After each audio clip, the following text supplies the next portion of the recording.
जब पौराणिक कथाओं की बात आती है तो दुनिया के हर देश की कहानियों का अपना अलग इतिहास होता है। हमारे देश में भी कई ऐसी पौराणिक कथाएं प्रचलित हैं जिनके बारे में दुनिया अब तक अनजान है। महाभारत और रामायण जैसे महाकाव्य हमें कई हिंदू पौराणिक कथाओं के बारे में बताते हैं। ऐसी ही एक कहानी महाभारत ग्रंथ में आने वाले महान योद्धा अश्वत्थामा के बारे में बताती है, जिसे अंत तक दुख से भरा जीवन जीने का श्राप मिला था। जब भी अश्वत्थामा का जिक्र आता है तब उन्हें महाभारत में एक महान योद्धाओं का दर्जा दिया जाता है। कई लोगों का मानना है कि महाभारत के युद्ध के बाद भी अश्वत्थामा जीवित थे और कई लोग इस बात की चर्चा भी करते हैं कि अश्वत्थामा आज भी जीवित हैं। आइए जानें कि क्या सच में अश्वत्थामा जीवित हैं और उनसे जुड़े कुछ रहस्यों के बारे में भी जानें। महाभारत में कौन थे अश्वत्थामा? Ashwatthama story in Mahabharata. महाभारत में जब भी अश्वत्थामा का जिक्र आता है उन्हें गुरु द्रोणाचार्य के पुत्र और ऋषि भारद्वाज के पोते, 7 चिरंजीवी में से एक और अमरों में से एक माना जाता है। ऐसा माना जाता है कि उन्हें भगवान शिव से अमरता का वरदान प्राप्त था। यही वजह थी कि महाभारत युद्ध की समाप्ति के बाद भी वो जीवित थे। अमरत्व प्रदान करने के साथ साथ अश्वत्थामा ने अपने जन्म के समय एक रत्न भी प्राप्त किया था जिसे उनके माथे के केंद्र में रखा गया था। रत्न ने उन्हें मनुष्यों से कम सभी जीवित प्राणियों पर शक्ति दी और उन्हें भूख, प्यास और थकान से बचाने में मदद की। इसे जरूर पढ़ी। महाभारत में आखिर क्यों अर्जुन को 1 साल तक रहना पड़ा था एक महिला बनकर? अश्वत्थामा का नाम कैसे पड़ा? अश्वत्थामा का नाम सुनते ही लोगों के मन में यह विचार जरूर आता होगा कि उनका इतना विचित्र नाम कैसे पड़ा। दरअसल इसकी एक बड़ी रोचक कथा है। अश्वत्थामा ने जब जन्म लिया तब उसने अश्व के समान ध्वनि की। इसके बाद आकाशवाणी हुई कि यह बालक अश्वत्थामा के नाम से जाना जाएगा।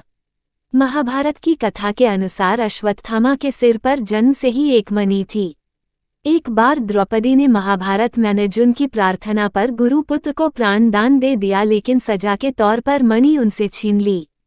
क्या आज भी जीवित है अश्वत्थामा? अश्वत्थामा इज आइव इन महाभारत।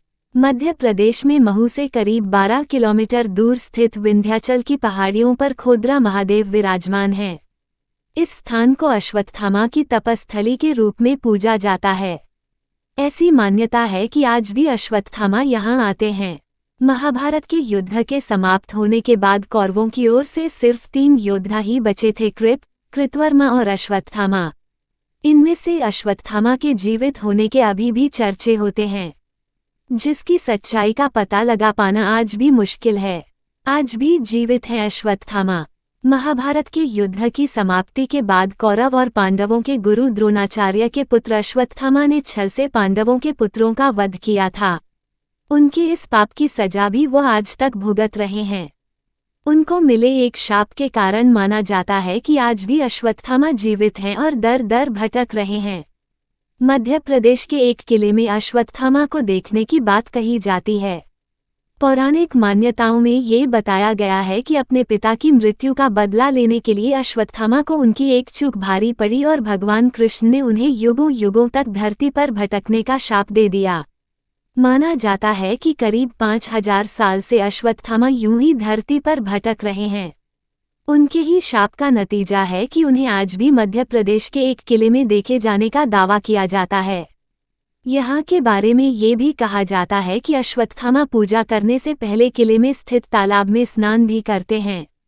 इतना ही नहीं, जबलपुर में भी नर्मदा नदी के गौरी घाट के किनारे भी अश्वत्थामा को भटकते हुए देखे जाने की बात कही जाती है।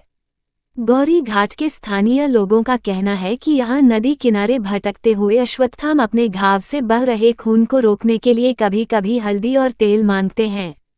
हालांकि इस संबंध में कोई प्रमाण आज तक नहीं मिल पाया है, लेकिन इस तरह की बातें यहाँ पर लंबे समय से चल रही हैं। अश्वत्थामा ने अपने पिता गुरु द्रोण की मौत का बदला लेने के लिए बहुत ही गलत काम किया था। महाभारत का युद्ध समाप्त होने के बाद अश्वत्थामा ने अभिमन्यु की पत्नी उत्तरा के गर्भ में पल रहे बालक परीक्षित पर ब्रह्मास्त्र का प्रयोग करके उसकी हत्या कर दी। तब भगवान श्री कृष्ण सबसे अधिक क्रोधित हुए थे। तब भगवान कृष्ण ने अश्वत्थामा को ये शाप दिया था उनका मानना था कि अश्वत्थामा का पाप सबसे बड़ा पाप है क्योंकि उसने एक अजन्मे बालक की हत्या की है। श्री कृष्ण ने अश्वत्थामा के सिर पर लगा चिंतामणि रत्न छीन लिया और शाप दिया कि तुमने जन्म तो देखा है लेकिन मृत्यु को नहीं देख पाओगे। जब तक सृष्टि रहेगी तब तक तुम जीवित रहोगे और कष्ट भोगोगे। और अधिक जानकारी के लिए सब्सक्राइब करें।